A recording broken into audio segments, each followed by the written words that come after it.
Hello everybody, allow me to introduce myself first of all.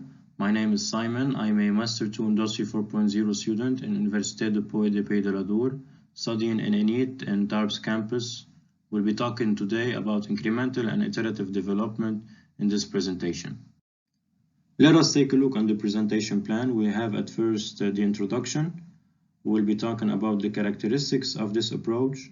We'll discuss also the strengths and weaknesses. And finally, we'll talk about the integration of the software with the cyber-physical system using the incremental and iterative approach. In our introduction, the main goal is to identify a software engineering process, which is a group of related events that results the production of the software. And those events are the requirements, the modeling, which means the design and architecture, the coding, which is a part of the implementation, the maintenance, and finally, the evolution. Knowing that the incremental and iterative approach is one of the software development lifecycle's very known methods that we'll be talking about in the next slides. In this section, we'll talk first of all about the incremental process, which is known by dividing the project into mini projects or into multiple elements based on the requirements that will be analyzed, evaluated, and finally transformed into increments. In this process, actually, the set of increments will form the whole system. Also here, there will be several releases based on a periodic manner, marking that the job is done in a specific development cycle, because actually the incremental process is made of several life cycles. Each cycle has its own output, which is an increment, and each increment, once it's done, tested and implemented, will be delivered to the customer. So the customer can provide his feedback. So we'll have several feedbacks from the customer. As we're seeing also, these two images, we have image 1 an example of the incremental development, and image 2 another example. In increment 1, we'll have 25% of the job is done, increment 2, 50%, increment 3, 75%, until we'll have increment 4, 100% of the job is done. So we can conclude by saying the incremental process is a step-by-step process that achieves its steps, its points, in a successive manner. Iterative process.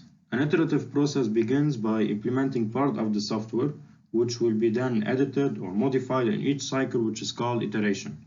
This model is a repeated cycle that will allow us to create a new version of the software at the end of each iteration. As we're seeing also in these images, we have example number 1. The main difference between the iterations is that each iteration has an additional work comparing to its previous. Same thing for the example number 2. And finally, to the main point of this presentation, which will have the incremental iterative method. This process consists of evolving a system by passing in repeated cycles, which forms the iterations, and by reducing the project's huge plan in smaller portions, which each one of them will be tested and implemented, and those will be the increments. As we're seeing in this image, we have the main activities of this method, which are requirements, analysis, design, and coding, forms the iterations, and the software product on each iteration will call an increment. So, as we said before, there will be several increments. Those increments are formed by several iterations, and those increments, once are done, tested, and implemented, will be delivered to the customer, each one of them in a successive manner. Also, I've added these two photos to my presentation in order to understand deeply the difference between the incremental and iterative process, the evolution, and the combination of these two factors. So we've got in photo number 1 in incremental, each part forms a tested and delivered increment in a successive manner. Or in iterative way, as we're seeing, it starts with a lot of resources, but with a little specification of requirements. Then it will keep upgrading at each iteration until the whole system is done. And we've got also this photo of the Mona Lisa painting, which compares the 3 different models and identified the functions of each one of them. Well, it's time to talk about strengths and weaknesses of the incremental and iterative process. We've got on the first hand, because of the reduced number and capacity of the results in each iteration, while having increments to be tested, progress can be measured, and it would be easier to control risk. It would be easier to test and debug, and to release the version of a product on each increment, Also, it will accelerate the work, even the client's feedback. On the other hand, there should be a lot of resources and management attention that are required to develop the project. Also, it's not suitable for smaller or simpler projects, even its cost isn't cheap. And finally, we can conclude by the progress of the project is directly influenced by the risk analysis executed in each cycle. So be aware.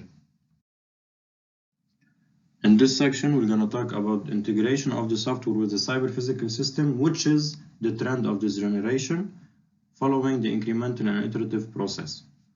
So there's some rules and obligations that should be taken into consideration as the arrangement of specific documents to measure the project's progress and avoiding any mismatch or any data loss. In every field, like IoT, Industry 4.0, or any interconnected networks, security measures need to be a priority.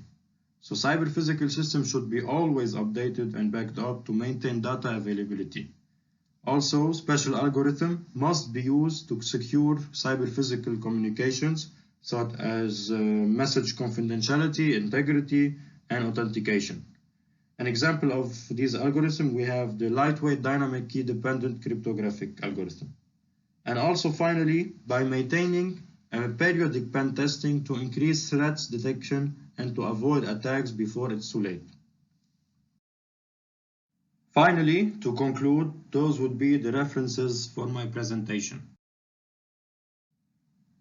I would like to thank you for your time, for listening to my presentation, and hope that you well understood the combination of the incremental and iterative process, and don't hesitate to ask any question.